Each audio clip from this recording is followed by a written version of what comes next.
हाय, तो आज के वीडियो के अंदर हम लोग डिस्कस करने वाले हैं एक्वायर्ड इम्यूनिटी।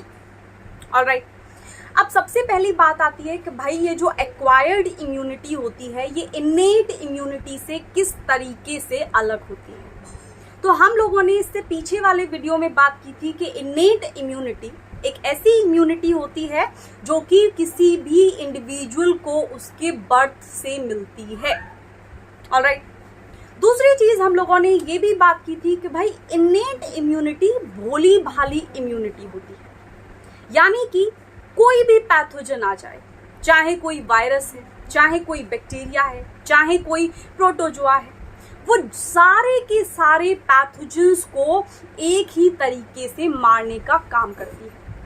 यानी कि उसके पास सिर्फ एक डंडा है, अगर वायरस आएगा तो भी वो उस डंडे का प्रयोग करेगी, अगर कोई बैक्टीरिया आएगा तब भी वो उसी डंडे को यूज करेगी उसको मारने के लिए, अगर कोई प्रोटोजोआ आएगा तब भी वो सेम ही डंडा प्रयोग में लाती है उस प्रोटोजोआ से डील करने के लिए।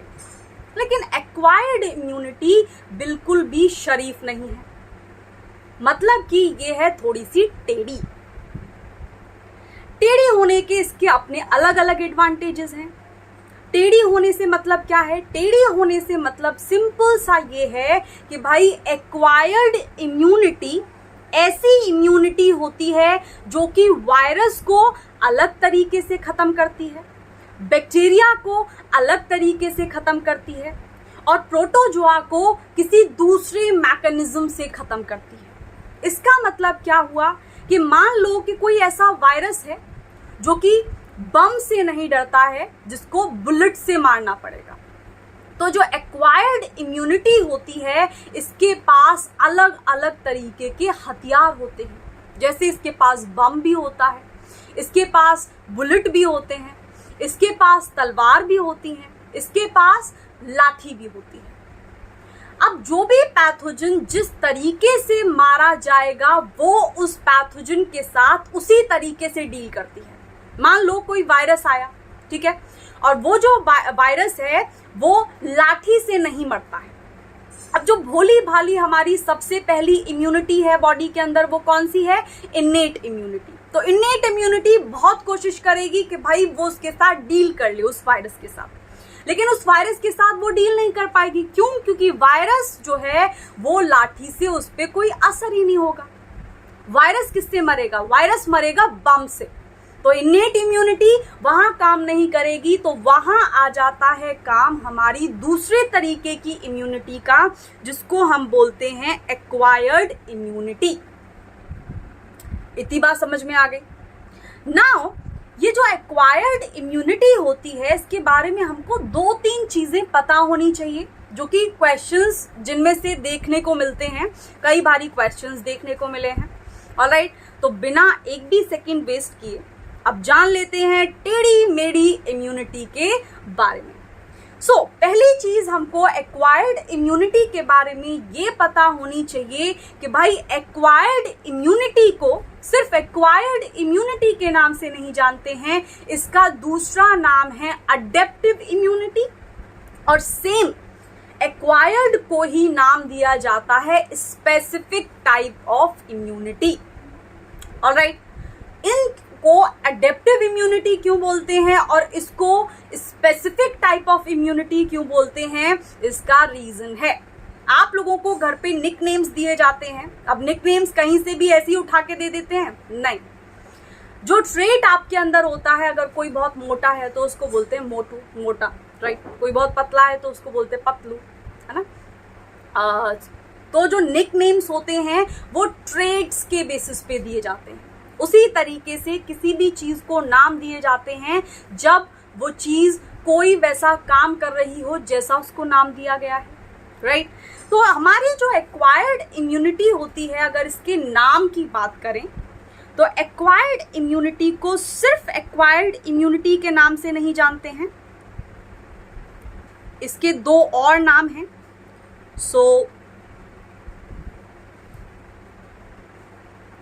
अदर नेम्स, और बाकी कौन कौन से नाम हैं इसके? पहला नाम है अडेप्टिव इम्यूनिटी, अडेप्टिव का मतलब क्या होता है? अडेप्टिव का मतलब होता है ऐसी इम्यूनिटी जो कि अपने आप को अडेप्ट कर ले। यानी कि बॉडी के अंदर अगर कोई वायरस आया है तो वो वायरस के लिए इम्यून रिस्पॉन्स जनरेट करे। अगर कोई बैक्टीरिया आया है तो उस बैक्टीरिया के लिए अडेप्ट होकर के इम्यून रिस्पॉन्स जनरेट करे। तो ये जो हमारी एक्वायर्ड इम्यूनिटी होती है इसको अडेप्टिव इम्यूनिटी भी बोला जाता है, क्योंकि ये जिस पैथोजन के साथ इसका एक्सपोजर होता है ये वैसे ही अपने आप को ढालती हुई चली जाती है। इतनी बात समझ में आई? इसका मतलब ये हुआ कि ये अडेप्ट करती हुई चली जाती है, इसीलिए हम लोग बोलते हैं अडेप्टिव इम्यूनिटी। अडेप्टिव इम्यूनिटी का मतलब है कि भाई ऐसी इम्यूनिटी जो बदलते टाइम के साथ, बदलते पैथोजेंस के साथ अपने आप को अडेप्ट कर लेती है। इस इम्यूनिटी को हम लोग नाम देते हैं एक्वायर्ड इम्यूनिटी। ठीक है, जैसे फॉर एग्जाम्पल मान लो कोई वायरस हमारी बॉडी के अंदर एंटर हुआ। ठीक है, अब इनेट इम्यूनिटी जो है वो सिर्फ लाठी वाली इम्यूनिटी है। अब ये जो वायरस बॉडी के अंदर एंटर हुआ है ये वायरस लाठी से इस पर कुछ नहीं होगा, तो ये जो वायरस होगा ये इनेट इम्यूनिटी को सप्रेस करता हुआ बॉडी के अंदर चला जाएगा। अब आती है बात स्पेसिफिक तरीके और हाईली स्पेसिफिक तरीके की इम्यूनिटी की, जिसको हम बोलते हैं एक्वायर्ड इम्यूनिटी। और ये जो एक्वायर्ड इम्यूनिटी होगी ये उस वायरस के लिए बम लेकर के खड़ी हुई होगी। ठीक है, मान लो एक वायरस ए, यही वाला वायरस है जो कि वायरस ए है, और वायरस ए बम से मरता है, तो वायरस ए को ये बम से मार देगी। मान लो एक दूसरा वायरस है, वायरस बी, जो कि होस्ट की बॉडी के अंदर एंटर हुआ, लेकिन अब ये जो वायरस बी है ये बम से इस पर कोई असर नहीं होता। ये किससे मरेगा? ये मरेगा तलवार से। तो अब ये हमारी एक्वायर्ड इम्यूनिटी क्या करेगी? ये उस वायरस को, वायरस बी को मारने के लिए तलवार का यूज करेगी।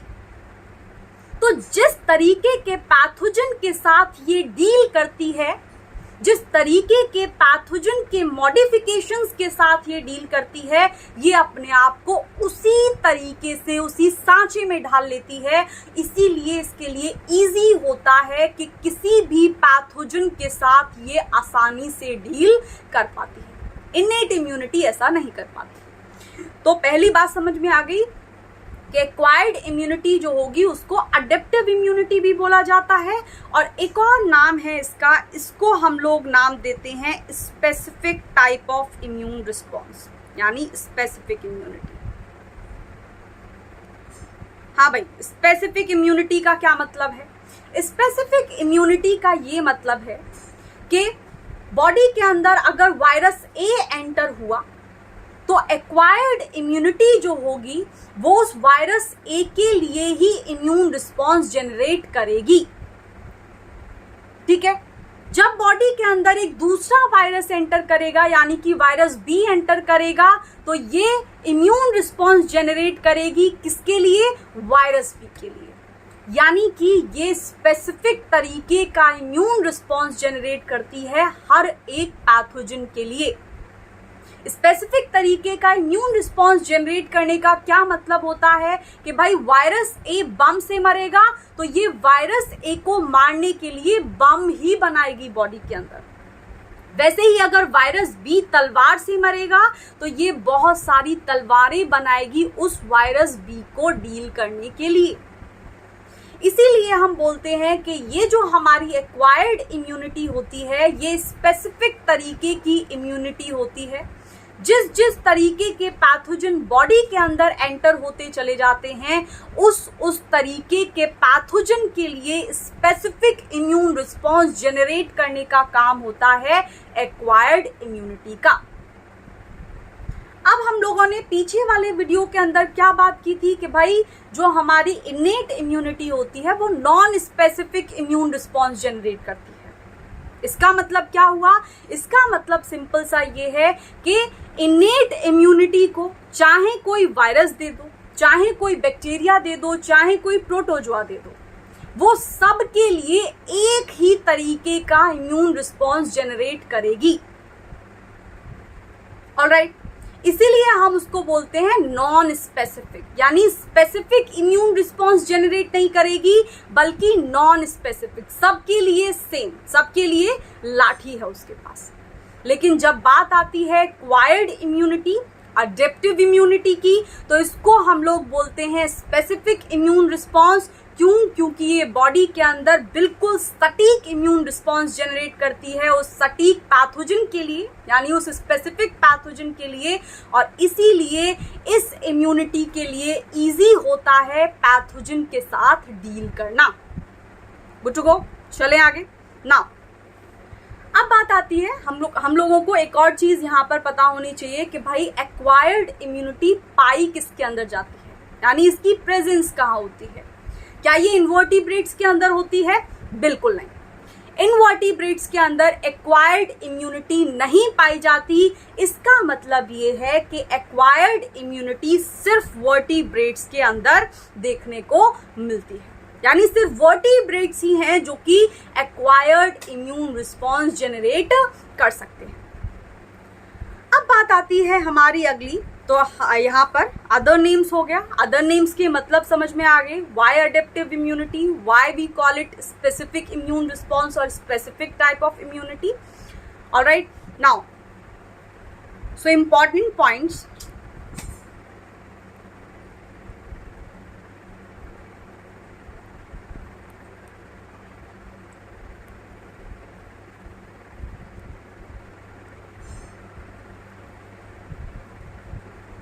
इम्पॉर्टेंट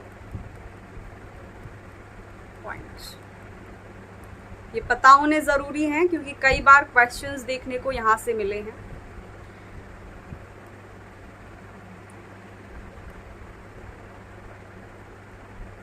ओके, सो सबसे पहला पॉइंट यही है कि ये जो इम्यूनिटी होती है ये highly specific immune response generate करती है होस्ट के अंदर। ये बात समझ में आ गई कि भाई हाईली स्पेसिफिक इम्यून रिस्पॉन्स का क्या मतलब है। ठीक है, अभी समझाया था, कोई अगर वायरस ए है जो बम से मरेगा, उसके लिए बम बनाएगी।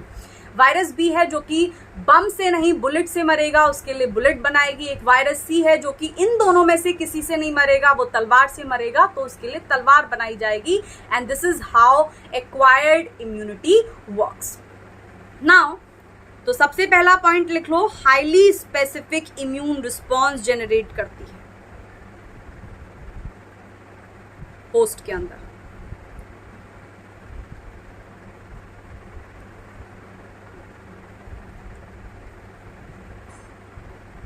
अब ये जो स्पेसिफिक इम्यून रिस्पॉन्स है ये जनरेट कब होगा? ये स्पेसिफिक इम्यून रिस्पॉन्स तभी तो जनरेट होगा जब हम एंटीजन को हमारी बॉडी के अंदर जो योद्धा हैं वो रिकॉग्नाइज करेंगे। और रिकॉग्नाइज कैसे कर पाते हैं? कौन कौन से योद्धा होते हैं जो कि एक्वायर्ड इम्यूनिटी का पार्ट होते हैं? So let's talk about the components, not components but soldiers of acquired immunity. तो एक्वायर्ड इम्यूनिटी की जब बात आती है तो तीन मेजर चीजें होती हैं जो कि एक्वायर्ड इम्यूनिटी को सपोर्ट करती हैं। पहले तरीके की सेल्स जो कि एक्वायर्ड इम्यूनिटी को सपोर्ट करती हैं उनको हम लोग बोलते हैं बी लिम्फोसाइट्स। इनका छोटा यानी शॉर्ट निकनेम होता है बी सेल्स। ऑलराइट, दूसरे तरीके के योद्धा जो कि एक्वायर्ड इम्यूनिटी में हेल्प करते हैं, इसको सपोर्ट करते हैं, उनका नाम है टी लिम्फोसाइट्स और इन्हीं का निकनेम होता है टी सेल्स। ऑलराइट, और इसी एक्वायर्ड इम्यूनिटी के अंदर तीसरी चीज जो इसको सपोर्ट करती है वो है हमारी एंटीबॉडीज। और ये एंटीबॉडीज कौन बनाता है?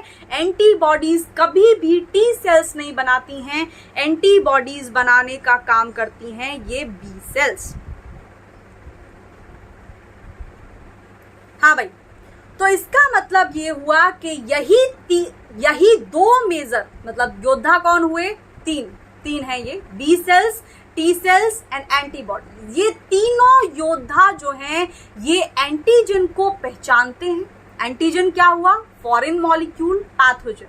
पैथोजन को पहचानते हैं और जैसे ही ये पैथोजन को पहचानते हैं वैसे ही होस्ट की बॉडी के अंदर एक्वायर्ड इम्यून रिस्पॉन्स जनरेट होना चालू हो जाता है। सो सेकेंड पॉइंट क्या है कि भाई ये जो हाईली स्पेसिफिक इम्यून रिस्पॉन्स है ये तभी जनरेट होगा जब एंटीजन को रिकॉग्नाइज किया जाएगा। और एंटीजन को रिकॉग्नाइज कौन कौन करता है? कौन सी सेल्स होती हैं एक्वायर्ड इम्यूनिटी के अंदर? तो मेजर 3 सेल्स होती हैं antibodies, second one is B cells and third one is T cells. So second point लिख लो,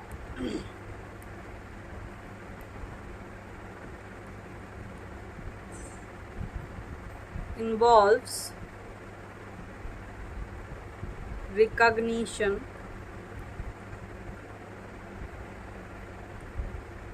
of antigens। एंटीजेंस का मतलब क्या है? फॉरेन मॉलिक्यूल, यानी ऐसा प्रोटीन जो हमारी बॉडी का नहीं है और ऐसी चीजें जो हमारी बॉडी की नहीं होती, they are pathogenic, mostly they are pathogenic. तो वो क्या होगा? पैथोजन।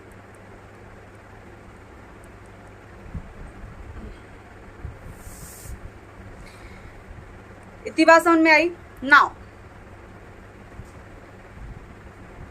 हाँ भाई, जब हम लोग इनेट इम्यूनिटी की बात करते हैं तो मैंने आपको क्या बताया था कि वो है भोली भाली, यानी वो बहुत सिंपल है, बहुत ही सिंपल है। उसके पास सिर्फ एक लाठी होती है, उसी लाठी से चाहे वायरस आ जाए, चाहे बैक्टीरिया आ जाए, चाहे प्रोटोजोआ आ जाए, उन सबको उसी लाठी से वो मारती है। ऑलराइट, लेकिन जब हम बात करते हैं एक्वायर्ड इम्यूनिटी की, तो ये जो हमारी एक्वायर्ड इम्यूनिटी होती है, ये एक्वायर्ड इम्यूनिटी वायरस को अलग तरीके से मारेगी, बैक्टीरिया को अलग तरीके से मारेगी, प्रोटोजोआ को अलग तरीके से मारेगी। अब हम वायरस की भी अगर बात करते हैं तो अगर एक वायरस ए है तो वायरस ए को अलग तरीके से मारेगी, वायरस बी को मारने का मैकेनिज्म अलग होगा। एक अगर दूसरा वायरस है वायरस सी, तो उसको खत्म करने का मैकेनिज्म इसके अंदर बिल्कुल अलग होगा। इतनी बात समझ में आई? इसका मतलब ये हुआ कि इनेट इम्यूनिटी कतई सिंपल, कतई प्लेन, कतई बेसिक होती है, लेकिन एक्वायर्ड इम्यूनिटी डाइवर्स होती है, टेढ़ी मेढ़ी होती है। ऑलराइट, सो ये तीसरा पॉइंट है कि एक्वायर्ड इम्यूनिटी जो होती है वो ज्यादा डाइवर्स और ज्यादा स्पेसिफिक होती है as compare to innate immunity. So more diverse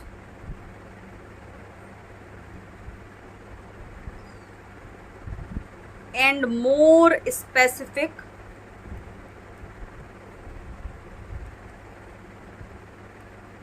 as compared to innate immunity। all right, now आगे हम लोग देखेंगे कि ये जो इम्यूनिटी होती है, इस इम्यूनिटी के अंदर एक अलग तरीके की सेल्स देखने को मिलती हैं जो कि इनेट इम्यूनिटी में नहीं बनती हैं। और कौन सी सेल्स होती हैं? Memory cells. यानी कि जब हमारी एक्वायर्ड इम्यून रिस्पॉन्स बॉडी के अंदर जनरेट होगा तो अंत में उस वायरस को किस तरीके से मारा गया, कौन सी एंटीबॉडीज थी जिसने उस वायरस के साथ डील किया, उस पैथोजन के साथ डील किया, और किस तरीके से डील किया, कितना टाइम लगा उसको खत्म करने में, ये सारा जो रिकॉर्ड होता है, ये सारा रिकॉर्ड होता है हमारी मेमोरी सेल्स के पास। तो जब हमारी बॉडी के अंदर एक्वायर्ड इम्यून रिस्पॉन्स जनरेट होता है तो उसके अंत में बनती हैं मेमोरी सेल्स। और वो मेमोरी सेल्स का काम क्या होता है कि भाई ये जो पैथोजन बॉडी के अंदर एंटर हुआ था, इस पैथोजन को कैसे खत्म किया गया था, कौन सी एंटीबॉडीज थी जो उसके अगेंस्ट बनी थी, और कितना टाइम लगा था उस पैथोजन को खत्म करने के लिए बॉडी के द्वारा। तो ये सारा जो रिकॉर्ड होता है ये रिकॉर्ड रखा जाता है सेफली मेमोरी सेल्स के पास। तो होता क्या है कि अगर एक पैथोजन, जैसे मान लो अभी वायरस बॉडी के अंदर, एक वायरस है बॉडी के अंदर एंटर हुआ, जब वो बॉडी के अंदर एंटर हुआ तो एक्वायर्ड इम्यून रिस्पॉन्स बॉडी के अंदर बना और अल्टीमेटली क्या बनी, मेमोरी सेल्स। और वो जो मेमोरी सेल्स होंगी वो सारे मैकेनिज्म को देख रही होंगी, कैसे ये एंटर हुआ था, किसने इसको पकड़ा था, पकड़ने के बाद कौन सी एंटीबॉडीज बनी थी, कितने अमाउंट में वो एंटीबॉडीज बनी थी और किस तरीके से इस पैथोजन को खत्म किया गया था। ऑलराइट, तो होगा क्या कि अगर वही पैथोजन दोबारा से बॉडी में एंटर होता है तो सबसे पहले ये जो एक्वायर्ड इम्यूनिटी होगी स्मार्ट वर्क करेगी। और स्मार्ट वर्क करने का सिंपल सा मतलब ये है कि ये उस रिकॉर्ड में जाकर के देखेगी कि भाई ये जो क्रिमिनल है, ये क्रिमिनल पहले तो कोई क्राइम नहीं किया है, तो जाकर के देख लो, उसका पता ठिकाना, कैसे पकड़ना है, कैसे मारना है, सब पता चल जाएगा। तो ये जो इंफॉर्मेशन होती है, ये इंफॉर्मेशन पाई जाती है हमारी मेमोरी सेल्स के पास। और अडेप्टिव इम्यूनिटी यानी एक्वायर्ड इम्यूनिटी के अंदर ये मेमोरी सेल्स का डेवलपमेंट देखने को मिलता है। Yes, so it involves development of memory cells. कैसे होता है डेवलपमेंट मेमोरी सेल्स का, will discuss that part, don't worry. Alright, कैसे बी सेल्स का डिफरेंशिएशन होता है, फिर वो एक्टिवेट होती हैं, और जब वो डिफरेंशिएट और एक्टिवेट होती हैं कौन सी दो सेल्स होती हैं जो वहां पर बनती हैं, और उन दो सेल्स में से कौन सी सेल्स एंटीबॉडीज बनाती हैं, we will discuss that part in detail. Okay, फिलहाल के लिए ये समझो कि इनेट इम्यूनिटी के अंदर कोई भी मेमोरी सेल्स नहीं बनती हैं, लेकिन एक्वायर्ड इम्यूनिटी के अंदर मेमोरी सेल्स देखने को मिलती हैं। अभी हम लोग बात कर रहे थे कि भाई एंटीजन को पकड़ने का काम इस एक्वायर्ड इम्यूनिटी के अंदर कौन से योद्धा करते हैं। तो कौन कौन सी कंपोनेंट्स होते हैं, कौन कौन सी चीजें होती हैं जो कि इस एक्वायर्ड इम्यूनिटी को सपोर्ट करती हैं। Okay, so fifth important point is कि इंपॉर्टेंट कंपोनेंट्स कौन से हैं। So important components of acquired immunity।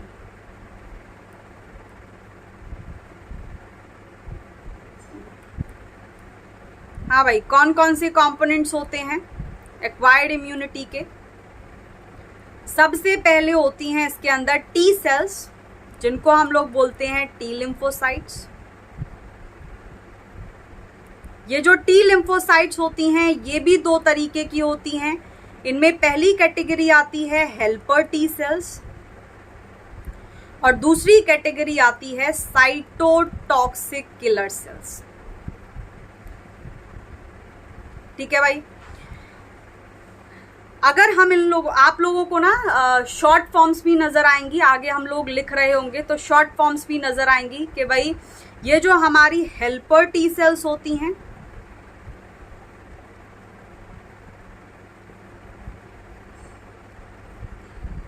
In helper T cells को शॉर्ट में लिखा जाता है TH।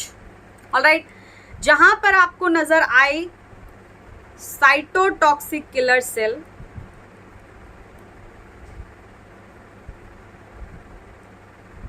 तो ये जो साइटोटॉक्सिक किलर सेल्स हैं इनको या तो TK या फिर TC से रिप्रेजेंट किया जाता है। तो पहला इंपॉर्टेंट कंपोनेंट हो गया हमारा टी सेल्स। इन टी सेल्स के अंदर भी दो योद्धा होते हैं, दो तरीके के योद्धा होते हैं। पहले हेल्पर टी सेल्स और दूसरे होते हैं साइटोटॉक्सिक किलर सेल्स, जिनको TK और TC से रिप्रेजेंट किया जाता है। नाउ जब हम लोग दूसरे कंपोनेंट की तरफ देखते हैं तो इसके अंदर दूसरा कंपोनेंट होता है हमारा बी सेल्स। बी सेल्स का मतलब बी लिम्फोसाइट्स। अब इन बी लिम्फोसाइट्स का काम क्या होता है? इन बी लिम्फोसाइट्स का सिंपल एक काम होता है कि भाई एंटीबॉडीज बनाना, प्रोड्यूस एंटीबॉडीज। तो अगर आपसे कोई पूछे कि भाई क्या टी सेल्स एंटीबॉडीज बनाती हैं? नो, टी सेल्स कभी भी कोई भी एंटीबॉडी नहीं बनाती है। एंटीबॉडी कौन बनाने का काम करती है? B sales.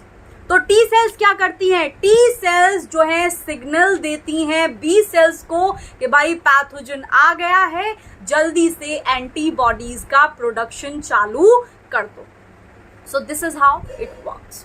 ऑलराइट, अभी हम लोग एंडोसाइटिक और साइटोसोलिक पाथवे भी डिस्कस करेंगे, जिसमें हम लोगों को टी हेल्पर सेल और साइटोटॉक्सिक किलर सेल का काम समझने में आएगा। तो दूसरे तरीके का कंपोनेंट, दूसरे तरीके की सेल्स कौन सी हो गई, बी सेल्स, जिनको बी लिम्फोसाइट्स बोलते हैं। ये जो बी लिम्फोसाइट्स होती हैं, यहीं पर देख लो आप लोग,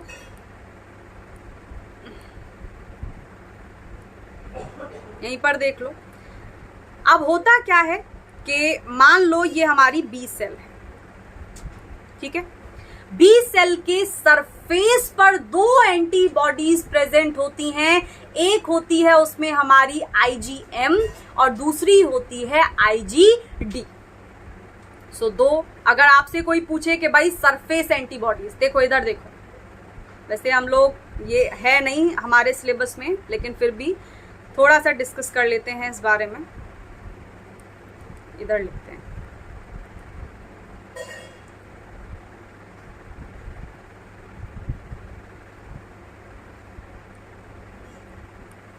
हाँ भाई, एंटीबॉडीज की जब हम लोग बात करेंगे तो एंटीबॉडीज जो होती हैं ये होती हैं दो तरीके की। कौन कौन से दो तरीके की, एक तो होती है सॉल्युबल एंटीबॉडीज,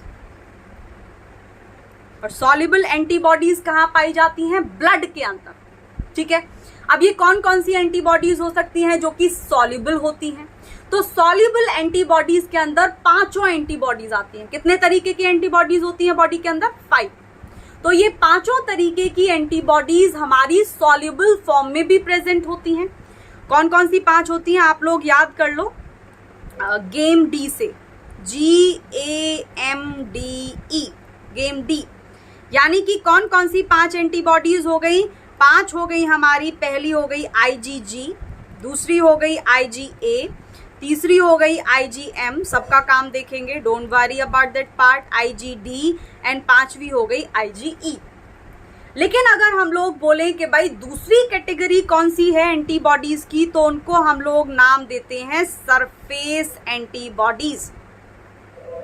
और ये जो हमारी सरफेस एंटीबॉडीज होती हैं, ये ब्लड के अंदर प्रेजेंट नहीं होती, ये सेल के सरफेस पर प्रेजेंट होती है। और हमारी बॉडी के अंदर दो ही तरीके की सरफेस एंटीबॉडीज पाई जाती हैं, जिनमें पहली कैटेगरी आती है हमारी IgM और दूसरी कैटेगरी होती है IgD। ये दोनों एंटीबॉडीज होती हैं जो कि सरफेस एंटीबॉडीज होती हैं, और बाकी पांचों तरीके की एंटीबॉडीज सॉल्युबल फॉर्म में भी पाई जाती हैं। लेकिन सरफेस फॉर्म में, सरफेस एंटीबॉडीज की फॉर्म में सिर्फ दो एंटीबॉडीज पाई जाती हैं, IgM, IgD। Now look here, मान लो ये हमारी कोई बी सेल है, हम दूसरे कंपोनेंट की बात कर रहे हैं। अब ये जो बी सेल है, इसके सरफेस पर दो एंटीबॉडीज प्रेजेंट होती हैं, ये है हमारी IgM, एक दूसरी एंटीबॉडी भी प्रेजेंट होती है IgD, ठीक है, रेड वाली IgM। अब एंटीजन के लिए जो रिकॉग्निशन साइट होती हैं, ये प्रेजेंट होती हैं दोनों एंटीबॉडीज पर, लेकिन IgM ही सिर्फ एंटीजन को रिकॉग्नाइज करती है, IgD एंटीजन को रिकॉग्नाइज नहीं करती है। IgD क्या करती है, IgD सिर्फ इस IgM को हेल्प करती है एंटीजन को रिकॉग्नाइज करने में और उसको इसके पैराटोप से चिपकाने में। यहां पर एक और चीज समझने की जरूरत है, ध्यान से देखो,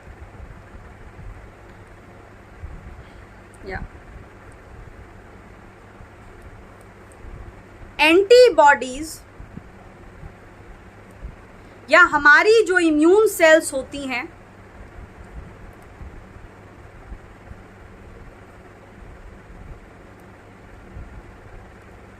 वो कभी भी पूरे एंटीजन को रिकॉग्नाइज नहीं करती हैं। तो मान लो ये कोई एंटीजन है, इस पूरे एंटीजन को कभी भी हमारी बॉडी की एंटीबॉडीज और इम्यून सेल्स रिकॉग्नाइज नहीं करती। तो फिर क्या रिकॉग्नाइज किया जाता है इस एंटीजन के अंदर, इस एंटीजन के अंदर होती हैं कुछ साइट्स, कुछ स्पेसिफिक साइट्स, और उन स्पेसिफिक साइट्स को नाम दिया जाता है एपिटोप्स। यानी एंटीजन के ऊपर प्रेजेंट होती हैं कुछ स्पेसिफिक साइट्स स्पेसिफिक लोकेशन पर, और इनको नाम दिया जाता है एपिटोप्स।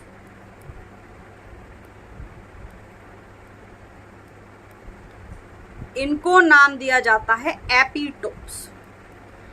ये जो एपिटोप्स होते हैं एंटीजन के ऊपर, इन्हीं एपिटोप्स के साथ हमारी एंटीबॉडीज, फॉर एग्जाम्पल ये हमारी एक एंटीबॉडी है। अब हम लोगों को ये पता है कि एंटीबॉडी एक वाई शेप्ड स्ट्रक्चर होता है और एंटीबॉडी के अंदर 2 आइडेंटिकल चेन्स होती हैं। तो हमारे एंटीबॉडी के अंदर 2 प्रेजेंट होती हैं dark chain, not dark, heavy chain.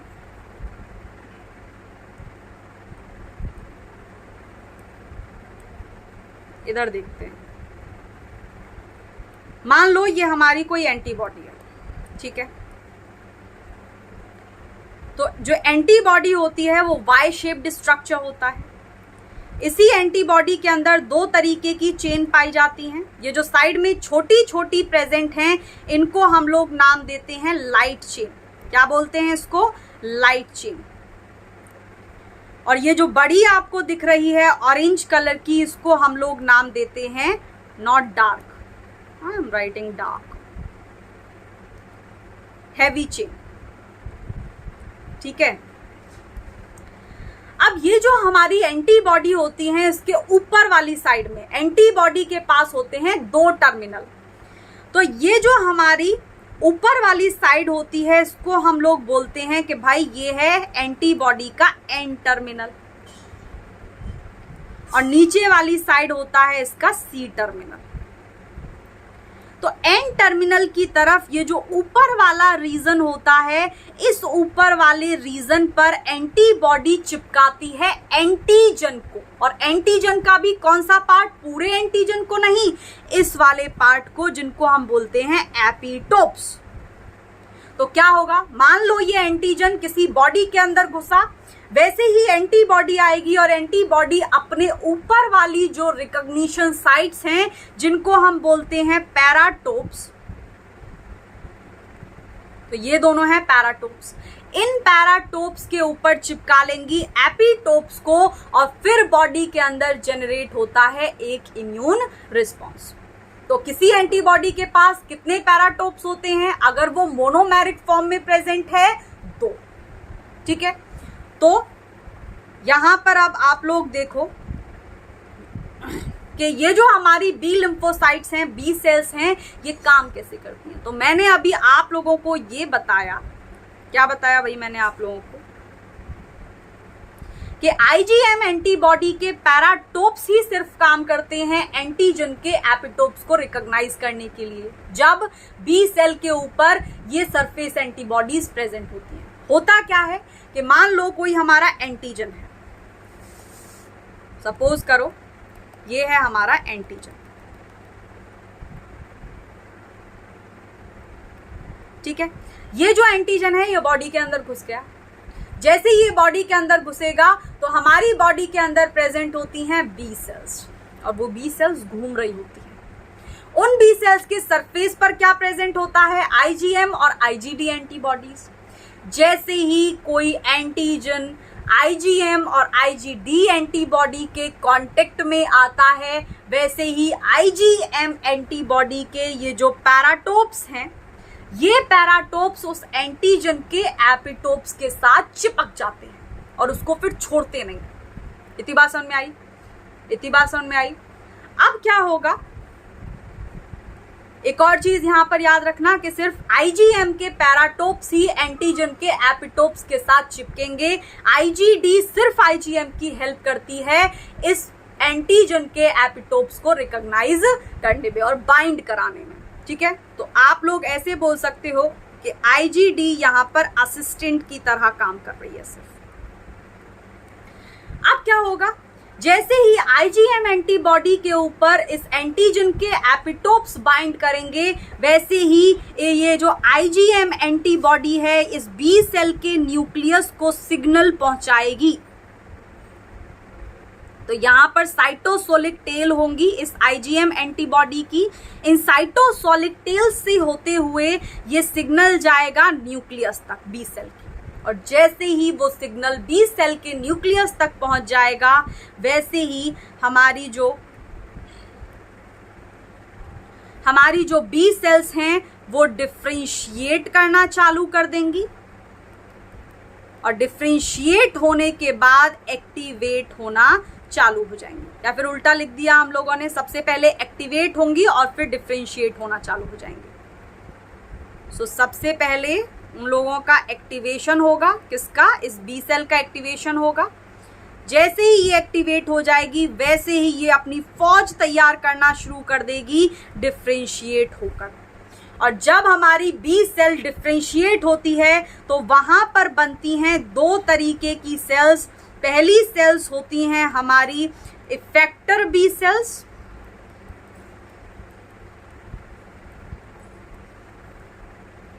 इन्हीं इफेक्टर बी सेल्स को प्लाज्मा बी सेल्स नाम दिया जाता है। और दूसरे तरीके की सेल्स बनती हैं मेमोरी सेल्स, जो कि इंफॉर्मेशन को रिकॉर्ड करके रखने का काम करती हैं। कौन सी?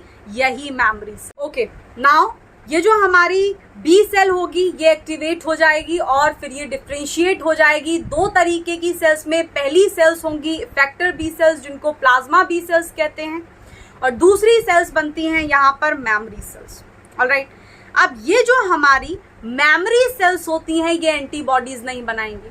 एंटीबॉडीज बनाने का काम किसको दिया गया है? एंटीबॉडीज बनाने का काम दिया हुआ है इफेक्टर बी सेल्स और प्लाज्मा बी सेल्स को। तो ये बनाएंगी हमारी एंटीबॉडीज। जिस भी एंटीबॉडी की रिक्वायरमेंट होगी, वेदर इट इज IgG या फिर वो IgA है या फिर वो IgM है या फिर वो IgE है या फिर वो 5वें नंबर की एंटीबॉडी है, इन एंटीबॉडीज को बनाने का काम दिया गया है इफेक्टर बी सेल्स को। और ये एंटीबॉडीज क्या करेंगी? ये उस पैथोजन पर अटैक कर देंगे। ठीक है, this is how it works. Now components हो गए, ये हो गए, ये सारी चीजें समझने में आ गई। नाउ एक्वायर्ड इम्यूनिटी, ओके, अब आगे देखो। अब बॉडी के अंदर जो इम्यून रिस्पॉन्स होते हैं वो दो तरीके के इम्यून रिस्पॉन्स होते हैं। ठीक है,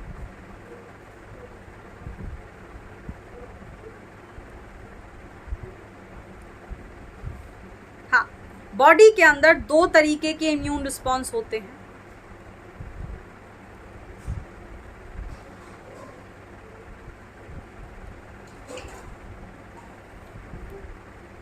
कौन कौन से इम्यून रिस्पॉन्स होते हैं? दो तरीके के। पहले इम्यून रिस्पॉन्स को हम लोग नाम देते हैं प्राइमरी इम्यून रिस्पॉन्स। एक दूसरे तरीके का इम्यून रिस्पॉन्स बॉडी में जनरेट होता है जिसको हम लोग बोलते हैं सेकेंडरी इम्यून रिस्पॉन्स। अब भाई प्राइमरी क्या है, सेकेंडरी क्या है? मान लेते हैं एक हमारा बैक्टीरिया है और वो बैक्टीरिया बॉडी के अंदर एंटर हो गया। जब वो बैक्टीरिया बॉडी के अंदर होगा तो बॉडी के अंदर हमारी बी सेल्स और टी सेल्स सर्कुलेट कर रही होंगी, और जैसे ही बी सेल और टी सेल के कांटेक्ट में वो बैक्टीरिया आएगा तो वो उस बैक्टीरिया को पकड़ेंगी। पकड़ने के बाद वहां पर जनरेट करेगा हमारा immune response, primary immune response. Primary immune response का मतलब होता है कि भाई कोई पैथोजन, कोई वायरस, कोई बैक्टीरिया, कोई प्रोटोजोआ बॉडी के अंदर पहली बार जब एंटर करता है तब बॉडी जनरेट करती है उस बैक्टीरिया, वायरस और प्रोटोजोआ के लिए प्राइमरी इम्यून रिस्पॉन्स। लेकिन जब वही वायरस, सेम वायरस दोबारा बॉडी के अंदर एंटर होता है तब उस वायरस के लिए, उस बैक्टीरिया के लिए, उस प्रोटोजोआ के लिए बॉडी के अंदर जनरेट होता है सेकेंडरी इम्यून रिस्पॉन्स। यानी कि प्राइमरी एक्सपोजर, फर्स्ट एक्सपोजर पर प्राइमरी इम्यून रिस्पॉन्स जनरेट होता है और सेकेंड एक्सपोजर पर सेकेंडरी इम्यून रिस्पॉन्स जनरेट होता है। और ये दोनों ही इम्यून रिस्पॉन्स किसके पार्ट होते हैं? एक्वायर्ड इम्यूनिटी के। इनेट इम्यूनिटी के नहीं, क्योंकि एक्वायर्ड इम्यूनिटी ही अल्टीमेटली एंटीबॉडीज का फॉर्मेशन लीड करती है। Good to go. देखो इधर, सो इम्यून रिस्पॉन्स ऑफ, पूरा ही लिख लेते हैं, ऑफ एक्वायर्ड इम्यूनिटी।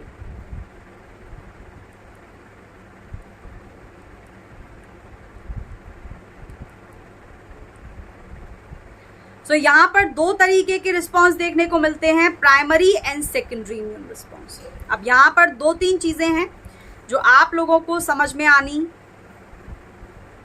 बहुत जरूरी है, लाइक बहुत बहुत जरूरी है। तो हम लोग वहीं से स्टार्ट करते हैं।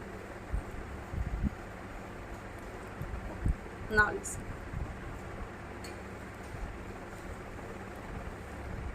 हाँ जी, तो पहला होता है हमारा प्राइमरी इम्यून रिस्पॉन्स।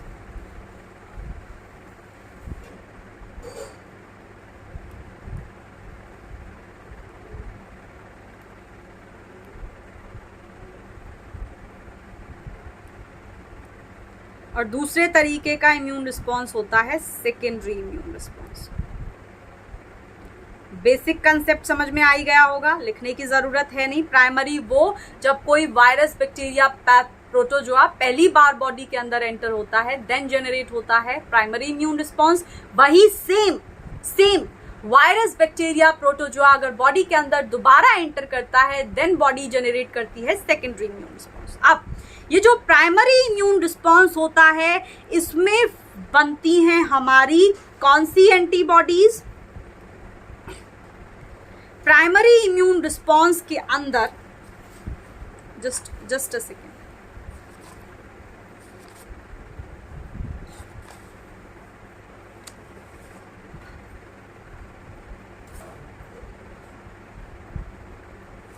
क्या जब बॉडी के अंदर प्राइमरी इम्यून रिस्पॉन्स जनरेट होता है, तब बॉडी बनाती है IgM एंटीबॉडीज। यानी कि जब कोई वायरस, बैक्टीरिया, प्रोटोजोआ बॉडी के अंदर पहली बार एंटर होता है, तो बनती हैं IgM एंटीबॉडीज। तो IgM एंटीबॉडीज आर प्रोड्यूस्ड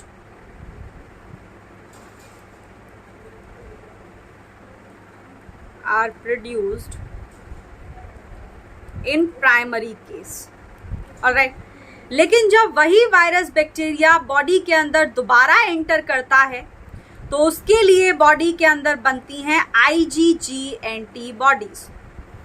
पहला अंतर समझ में आया, प्राइमरी इम्यून रिस्पॉन्स के अंदर बनती हैं IgM एंटीबॉडीज, और सेकेंडरी इम्यून रिस्पॉन्स के अंदर बनती हैं हमारी IgG एंटीबॉडीज। हमारा जो प्राइमरी इम्यून रिस्पॉन्स होता है, प्राइमरी इम्यून रिस्पॉन्स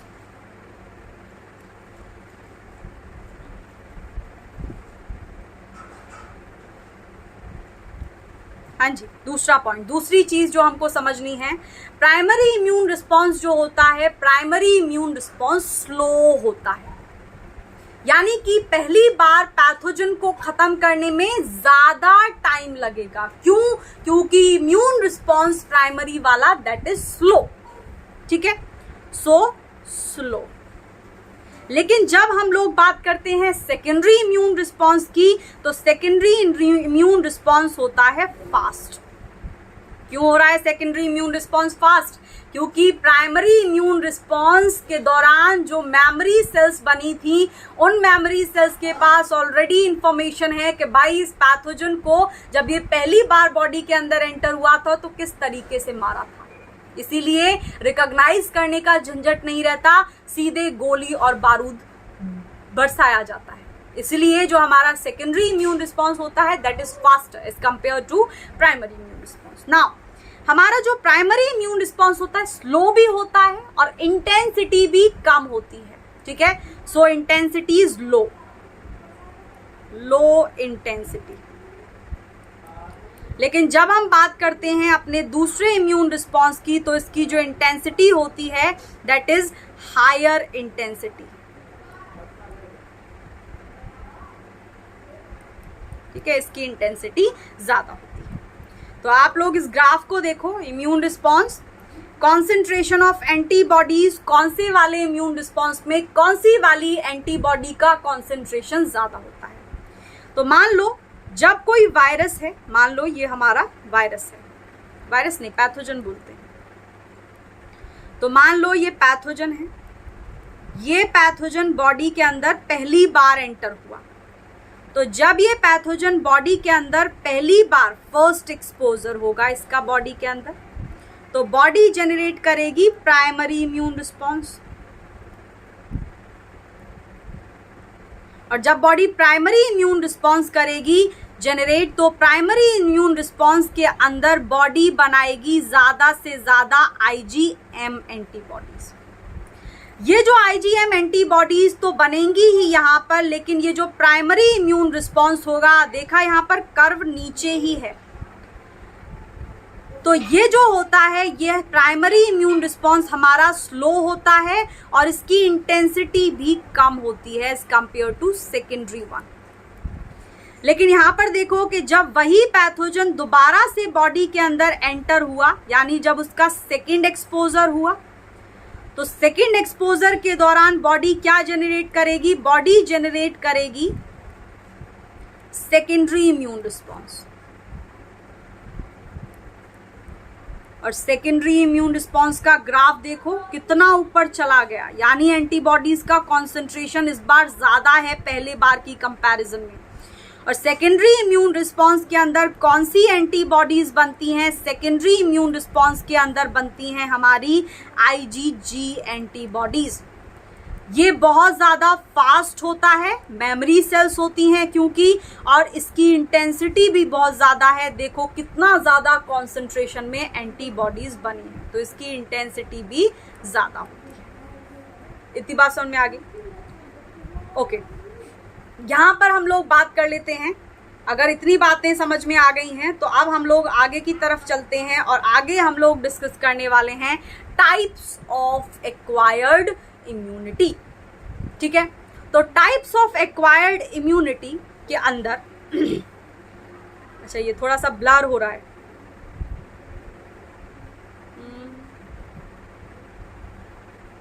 चलो हम लोग देखते हैं।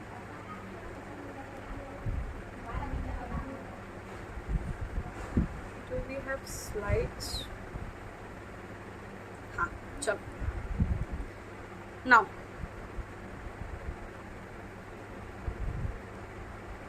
देख ध्यान से समझो। ठीक है, ये जो हमारी एक्वायर्ड इम्यूनिटी, ऐसे समझते हैं स्टार्टिंग से, हमारी जो इम्यूनिटी होती है, इम्यूनिटी बेसिकली होती है दो तरीके की। ठीक है, ये बात हम ऑलरेडी जानते हैं। तो पहली कैटेगरी आती है इम्यूनिटी के अंदर लाठी वाली, भोली भाली। और कौन सी है लाठी वाली, भोली भाली? जल्दी बताओ, जल्दी जल्दी जल्दी।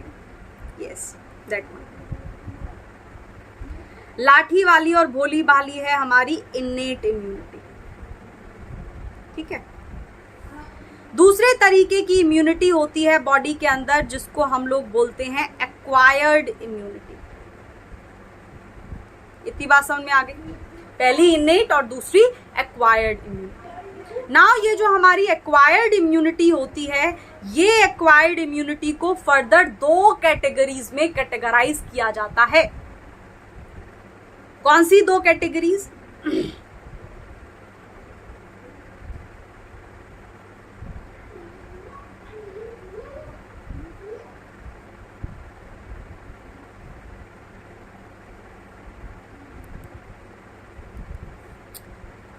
एक्टिव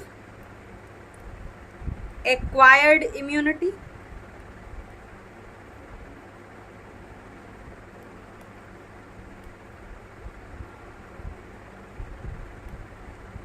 और दूसरी कैटेगरी होती है पैसिव एक्वायर्ड इम्यूनिटी।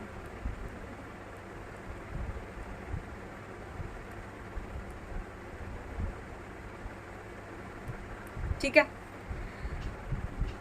अब यहां पर हम लोग पहले ही समझ चुके हैं कि भाई इनेट इम्यूनिटी का मतलब क्या होता है। इनेट इम्यूनिटी का मतलब होता है नॉन स्पेसिफिक इम्यून रिस्पॉन्स, और जो जन्म से हो तुम्हारे साथ। लेकिन एक्वायर्ड इम्यूनिटी का मतलब होता है स्पेसिफिक इम्यून रिस्पॉन्स, और ये जैसे जैसे कोई वायरस, बैक्टीरिया, प्रोटोजोआ का एक्सपोजर होता जाएगा, होस्ट के साथ, वैसे वैसे उस वायरस, बैक्टीरिया, प्रोटोजोआ के लिए बॉडी के अंदर इम्यूनिटी डेवलप होती जाएगी और इस इम्यूनिटी को हम लोग नाम देते हैं एक्वायर्ड इम्यूनिटी। ओके, नाउ इसके अंदर ये जो एक्टिव इम्यूनिटी होती है, एक्टिव एक्वायर्ड इम्यूनिटी, इसका मतलब ये है कि एक्टिव एक्वायर्ड इम्यूनिटी वो इम्यूनिटी होती है जिसमें नेचुरली या आर्टिफिशियली पैथोजन को एक्सपोज किया जाता है होस्ट की बॉडी के अंदर, या फिर आप लोग ऐसे बोल सकते हैं कि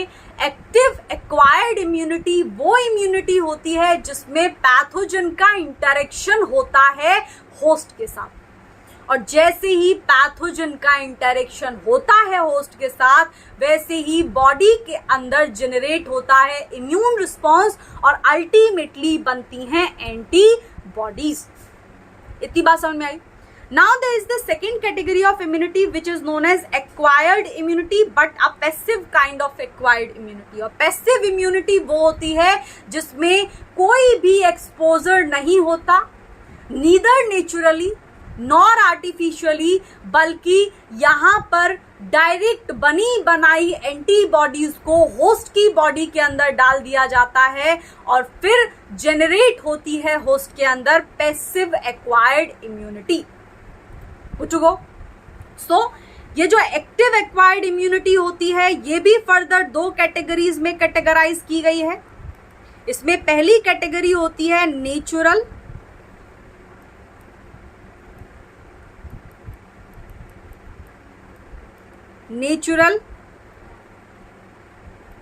एक्टिव इम्यूनिटी और दूसरी होती है आर्टिफिशियल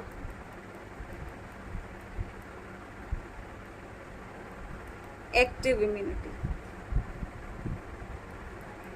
ठीक है, वैसे ही जब हम लोग पैसिव इम्यूनिटी की बात करते हैं तो ये इसको भी फर्दर दो क्लासेस में कैटेगराइज किया गया है, जिसमें पहली क्लास आती है नेचुरल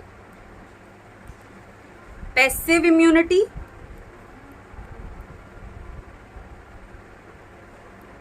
और दूसरी कैटेगरी आती है हमारी artificial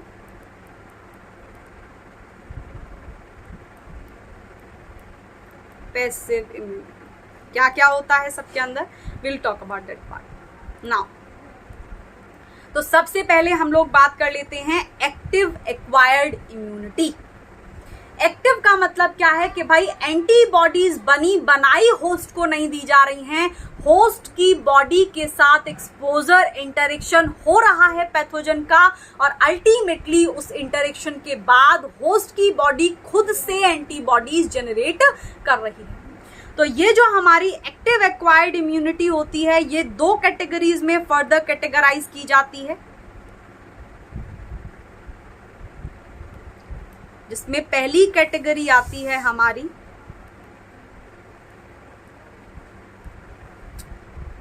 natural active immunity.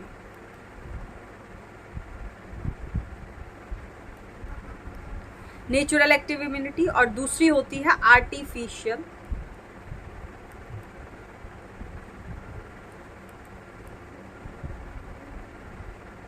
Active immunity. Now look here, अब नेचुरल एक्टिव इम्यूनिटी के अंदर एक्चुअल में क्या होता है, नेचुरल एक्टिव इम्यूनिटी के अंदर नेचुरली कोई पैथोजन, हम लोग जा रहे हैं कहीं से, कोई पैथोजन मतलब कोई वायरस बैक्टीरिया बॉडी के साथ बॉडी के कांटेक्ट में आया और वो वायरस और बैक्टीरिया बॉडी के अंदर एंटर हो गया। जैसे ही वो वायरस और बैक्टीरिया बॉडी के अंदर एंटर होगा तो बॉडी की जो बी सेल्स और टी सेल्स हैं वो बॉडी के अंदर इम्यून रिस्पॉन्स जनरेट करेंगी और जिसका अल्टीमेट फेट ये होगा कि बॉडी एंटीबॉडीज जनरेट करेगी। तो नेचुरल एक्टिव इम्यूनिटी के अंदर नेचुरली एक्सपोजर होता है हमारे किसी पैथोजन का और फिर जो हमारी बॉडी होती है वो एंटीबॉडीज बनाती है। लेकिन जब हम लोग सेकेंड कैटेगरी की बात करते हैं आर्टिफिशियल एक्टिव इम्यूनिटी, तो यहां पर क्या होता है, यहां पर बहुत बढ़िया एग्जाम्पल है वैक्सीन। और वैक्सीन के अंदर हम लोग क्या करते हैं, तो नेचुरल एक्टिव इम्यूनिटी में देखो सबसे पहले मान लो कोई पैथोजन है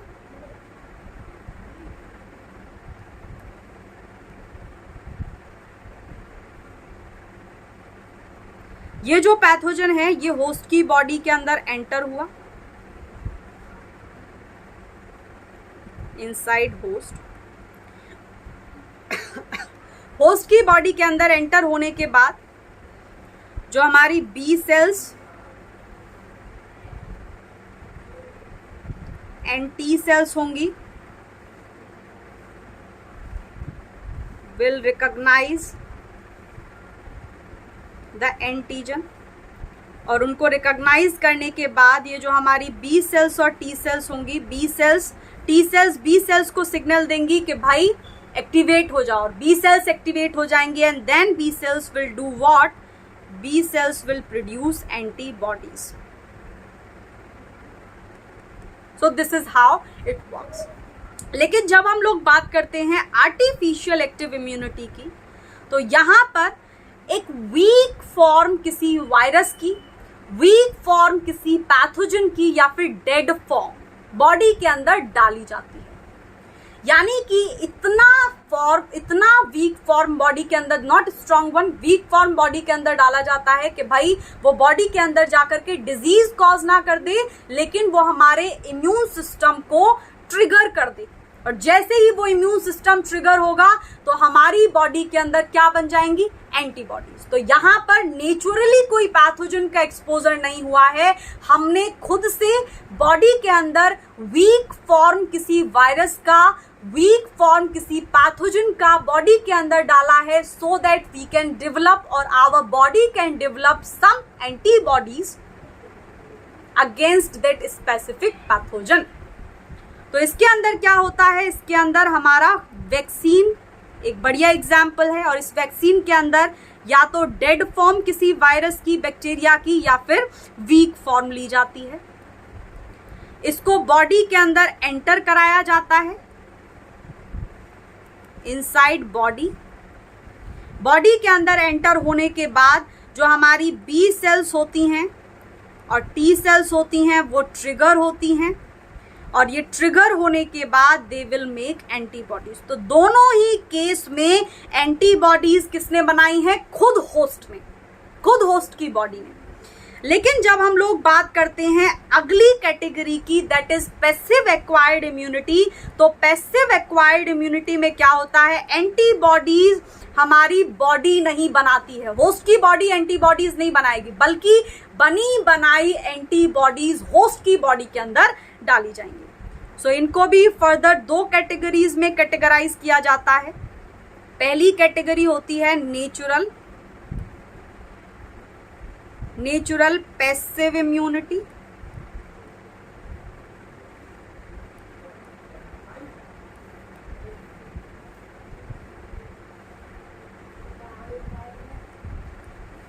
और दूसरी कैटेगरी होती है आर्टिफिशियल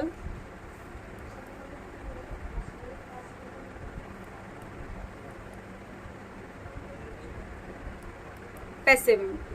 अब ये जो हमारी नेचुरल एक्टिव पैसिव इम्यूनिटी होती है, इसके अंदर क्या होता है, नेचुरली पैसिव मतलब नेचुरली जो एंटीबॉडीज हैं वो होस्ट की बॉडी के अंदर पहुंच जाएं।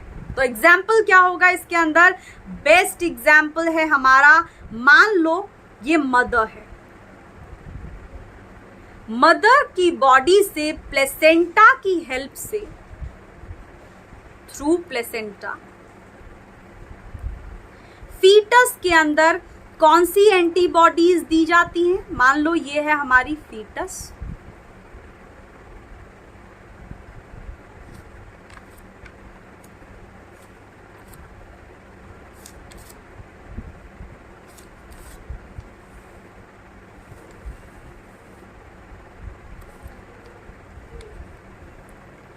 फीटस के अंदर प्लेसेंटा की हेल्प से मदर की आईजीजी एंटीबॉडीज पास ऑन होती है। तो बनी बनाई एंटीबॉडीज नेचुरली मदर की बॉडी से नेचुरली फीटस के अंदर जाती हैं आईजीजी एंटीबॉडीज। एक और एग्जाम्पल है इसके अंदर, एंड दैट इज, मान लो ये मदर है, जब एक माँ अपने बच्चे को दूध पिलाती है तो उस दूध के अंदर होता है cholesterol.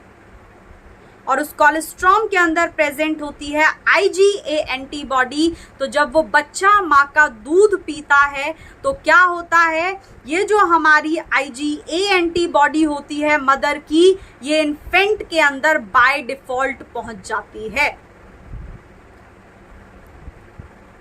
Good to go.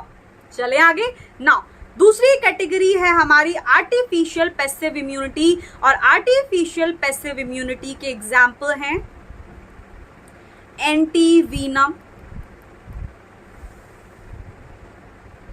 ARS और ATS। होता क्या है कि इसमें आर्टिफिशियली बनी बनाई पैसिव, पैसिव का मतलब है बनी बनाई, आर्टिफिशियली मतलब हम खुद से किसी के अंदर एंटीबॉडीज डालते हैं। तो antivenom, ARS and ATS are the examples. Now types of acquired immunity on the basis of lymphocytes. तो लिम्फोसाइट्स के बेसिस पर एक्वायर्ड इम्यूनिटी के दो टाइप्स होते हैं। कौन कौन से दो टाइप्स होते हैं? पहली कैटेगरी होती है हमारी सेल मीडिएटेड इम्यूनिटी,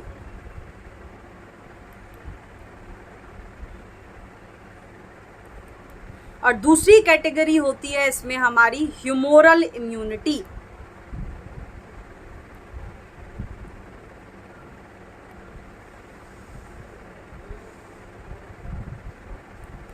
ठीक है, तो एक्वायर्ड इम्यूनिटी को एक और तरीके से दो कैटेगरीज में कैटेगराइज किया जाता है on the basis of lymphocytes. कितनी लिम्फोसाइट्स होती हैं एक्वायर्ड इम्यूनिटी के अंदर? बेसिकली दो तरीके की लिम्फोसाइट्स होती हैं। पहली लिम्फोसाइट्स को हम लोग नाम देते हैं टी सेल्स, और दूसरी लिम्फोसाइट्स को हम लोग नाम देते हैं बी सेल्स। तो इन बी सेल्स और टी सेल्स के बेसिस पर दो कैटेगरीज में हमारी एक्वायर्ड इम्यूनिटी को बांटा जाता है।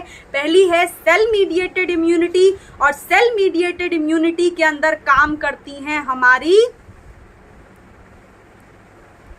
Yes, which one exactly, cell mediated immunity के अंदर काम करती हैं टी सेल्स, और ह्यूमोरल इम्यूनिटी के अंदर काम करती हैं बी सेल्स। इतनी बात समझ में आ गई? तो जहां पर टी सेल्स काम करेंगी उस इम्यूनिटी को बोलते हैं सेल मीडिएटेड इम्यूनिटी, और जहां पर बी सेल्स काम करती हैं उस इम्यूनिटी को बोला जाता है humoral immunity. Alright, now look here, ये जो हमारी सेल मीडिएटेड इम्यूनिटी होती है, सेल मीडिएटेड इम्यूनिटी कभी भी एंटीबॉडीज नहीं बनाती है। क्यों एंटीबॉडीज नहीं बनाती है? क्योंकि बी सेल्स रिस्पॉन्सिबल होती हैं एंटीबॉडीज बनाने के लिए, लेकिन सेल मीडिएटेड इम्यूनिटी के अंदर कौन सी सेल्स होती हैं? टी सेल्स, और टी सेल्स कभी भी एंटीबॉडीज नहीं बनाती है। Alright, so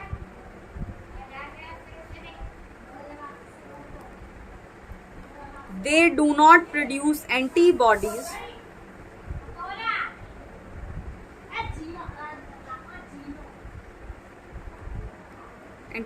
because T cells are not involved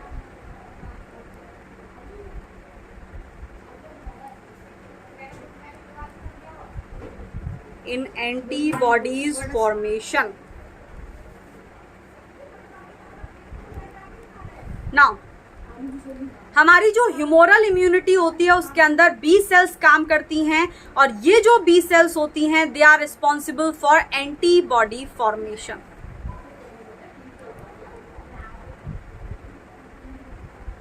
ठीक है, एंटीबॉडी को बनाने का काम कौन सी करती हैं?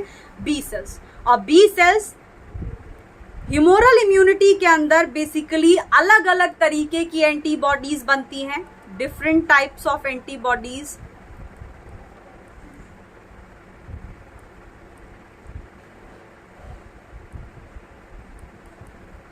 are formed inside this immunity, not inside, in this immunity.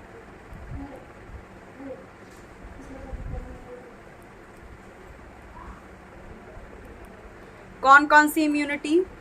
कौन कौन सी एंटीबॉडीज होती हैं? 5 तरीके की एंटीबॉडीज होती हैं, हम लोग ऑलरेडी डिस्कस कर चुके हैं। गेम डी से आप लोग याद कर लो, IgG, IgA, IgM, IgD और IgE। ऑलराइट, सारी एंटीबॉडीज को डिटेल में डिस्कस करेंगे one by one, don't worry about that part as well. अब ह्यूमोरल इम्यूनिटी, इधर देखो, ये जो हमारी ह्यूमोरल इम्यूनिटी होती है ये एक्चुअली में काम कैसे करती है वो हम लोग डिस्कस कर चुके हैं। मैं आपको पहले ही समझा चुकी हूँ कि ह्यूमोरल इम्यूनिटी के अंदर कौन काम करता है? B cell. तो मान लो कोई पैथोजन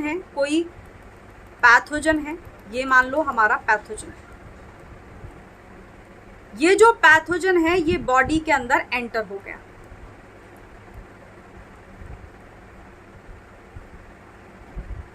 जैसे ये पैथोजन बॉडी के अंदर एंटर होगा, एंटर होने के बाद बॉडी के अंदर होंगी हमारी बी सेल्स, और उन बी सेल्स के ऊपर 2 सरफेस एंटीबॉडीज लगी हुई होती हैं। पहली कैटेगरी होती है उसमें IgM और दूसरी एंटीबॉडी होती है उसके अंदर IgD। तो IgD के ये जो पैराटोप्स होते हैं इस एंटीजन के एपिटोप्स के साथ इंटरेक्ट करेंगे, और इंटरेक्ट होने के बाद इस IgM की ये जो साइटोसोलिक टेल होगी ये सिग्नल पहुंचा देगी बी सेल के न्यूक्लियस तक, और बी सेल का जो न्यूक्लियस होगा वो हो जाएगा एक्टिवेट होने के बाद ये जो बी सेल होगी ये डिफ्रेंशिएट करना चालू कर देगी,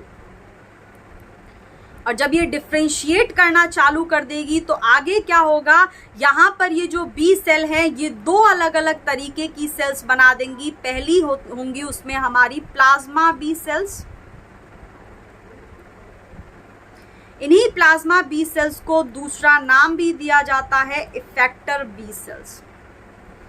यहाँ पर एक दूसरे तरीके की सेल्स भी बनती हैं जिनको हम लोग बोलते हैं मेमोरी सेल्स। ऑलराइट, अब यहाँ पर आप लोग बोलोगे कि मेमोरी सेल्स जो है एंटीबॉडीज बनाती हैं, तो बिल्कुल नहीं, मेमोरी सेल्स कोई भी एंटीबॉडीज नहीं बनाती हैं। एंटीबॉडीज बनाने का काम दिया हुआ है हमारी प्लाज्मा बी सेल्स को। This is how it works, this is the mechanism of humoral immunity, जहाँ पर बी सेल्स काम करती हैं।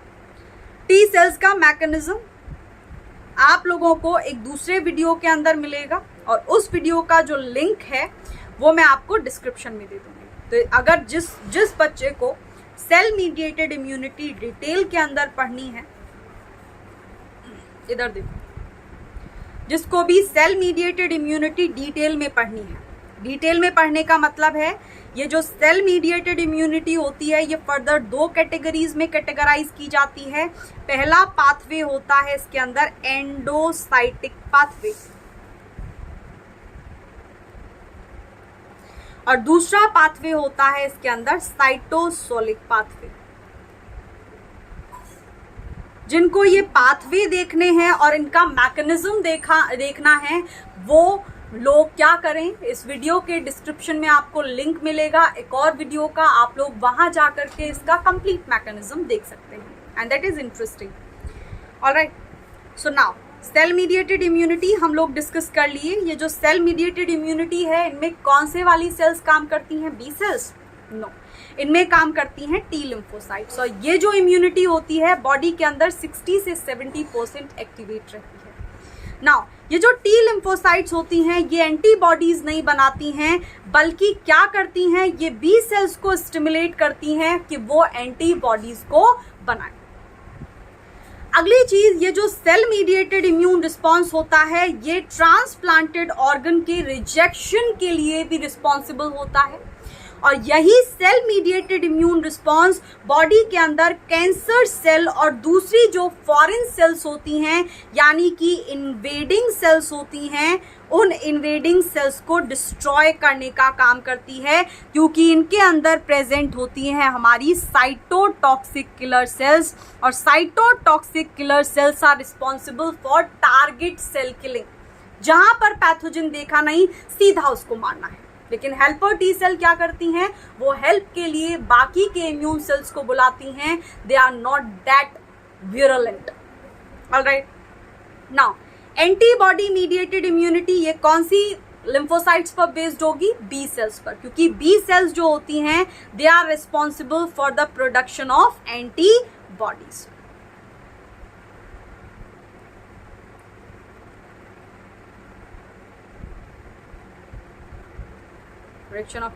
अब ये जो बी लिम्फोसाइट्स होती हैं ये एंटीबॉडी बनाती हैं पैथोजन के अगेंस्ट।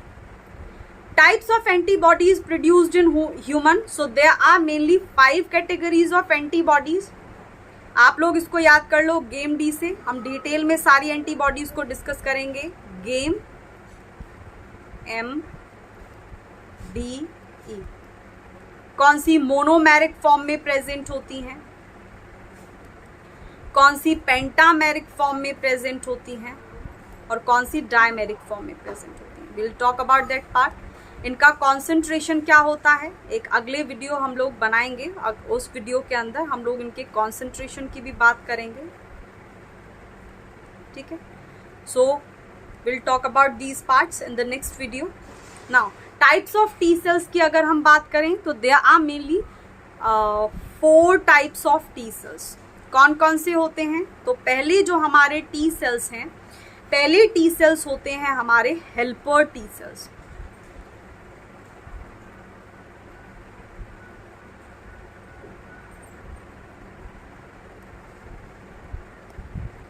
पहली कैटेगरी है टी सेल्स की हेल्पर टी सेल्स। अब ये जो हेल्पर टी सेल्स होते हैं, इन हेल्पर टी सेल्स का काम क्या क्या होता है?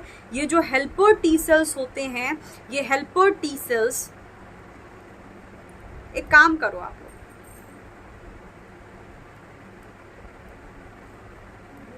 बेसिकली बॉडी के अंदर 4 तरीके के टी सेल्स होते हैं। पहले हमारे हेल्पर टी सेल्स और दूसरे होते हैं साइटोटॉक्सिक किलर सेल। टी के से भी रिप्रेजेंट करते हैं इनको, टी सी से भी रिप्रेजेंट करते हैं, ठीक है। तो इनका पूरा नाम भी लिख लो, साइटोटॉक्सिक किलर सेल्स, ठीक है। इन दोनों का ऑलरेडी वीडियो मैंने बनाया हुआ है बहुत डिटेल के अंदर। So what you can do, what you need to do, आप लोगों को इस वीडियो के डिस्क्रिप्शन के अंदर एक लिंक मिलेगा, just go and check that video. तो आप लोगों को ये जो 2 टॉपिक होंगे इनमें कभी कंफ्यूजन नहीं होने का है। अब हम लोग बात कर लेते हैं तीसरे कैटेगरी ऑफ टी सेल्स की।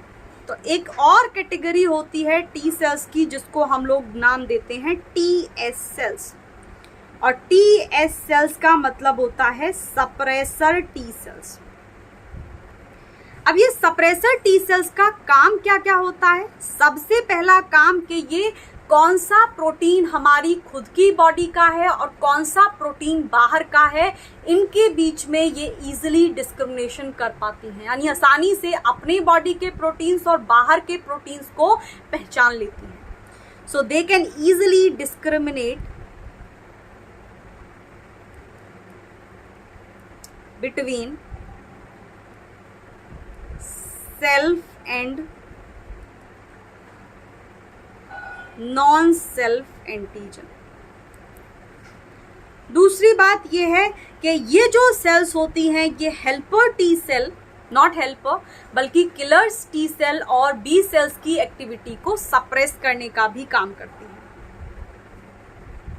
तो जब काम हो जाता है बॉडी के अंदर, जब जरूरत नहीं होती टी सेल और बी सेल्स की एक्टिवेशन की, तो उनको सप्रेस करने का काम करती हैं, suppress the activities of killer cells and B cells. Now there is this 4th category of T cells. चौथी कैटेगरी है टी सेल्स की जिसको हम लोग बोलते हैं मेमोरी टी सेल। अब मेमोरी टी सेल का काम मैं ऑलरेडी आप लोगों को बता चुकी हूँ। क्या क्या काम होता है? ये पैथोजन को याद रखने का काम करती हैं कि भाई बॉडी के अंदर कौन सा पैथोजन है जो पहले भी इन्वेड कर चुका है। तो they store memory of pathogen और antigen.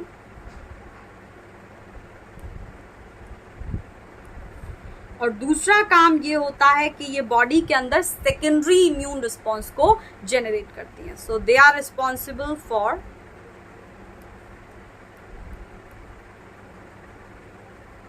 generating secondary immune response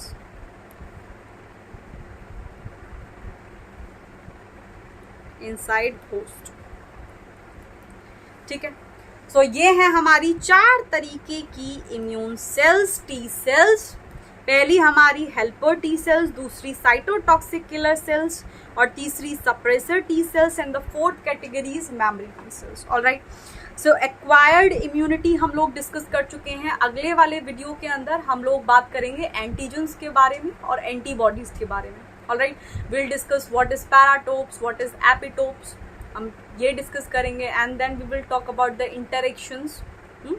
then उसके बाद हम लोग बात करेंगे अलग अलग तरीके की एंटीबॉडीज, स्ट्रक्चर क्या होता है एंटीबॉडीज का, किस तरीके से जो एंटीबॉडीज होती हैं वो एक्टिवेट होती हैं।